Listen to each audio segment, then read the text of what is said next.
C'était vraiment un échange très puissant, très inclusif aussi, avec des sujets d'intérêt national qui ont été discutés. Et en tant que partenaire de la COSYDEP, nous, l'Institut des algorithmes du Sénégal, sommes très heureux d'avoir participé à cet échange.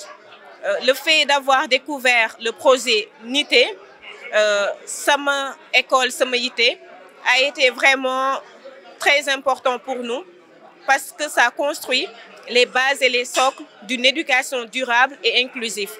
Et le fait aussi de pouvoir avoir à la fois les acteurs qui sont là, les syndicats, les enseignants, les parents d'élèves, mais aussi même les représentants des élèves et le ministère a été vraiment un point très positif et apprécié. Et cela a permis de pouvoir discuter en profondeur sur ces sujets-là et de pouvoir aussi poser un premier pas pour vraiment arriver à l'utilisation de l'intelligence artificielle dans l'éducation d'une manière très durable et d'une manière très positive. Actuellement, on se rend compte qu'il y a plusieurs problématiques autour de l'éducation traditionnelle au Sénégal. L'utilisation de l'intelligence artificielle peut aider sur plusieurs niveaux. Premièrement, l'accès à l'information, parce qu'on se rend compte qu'aujourd'hui, un élève qui n'a pas de professeur n'a pas forcément l'accès à l'information. Aussi, cet élève est vraiment juste limité au cours du professeur et qu'il n'y a pas une manière d'avoir plusieurs déclinaisons.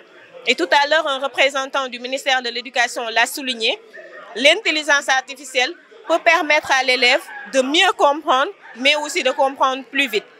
C'est un accompagnant, un assistant du professeur. Ce n'est pas un remplaçant. Il est là pour pouvoir permettre de personnaliser l'éducation, que chaque élève puisse comprendre à son rythme et de manière très durable.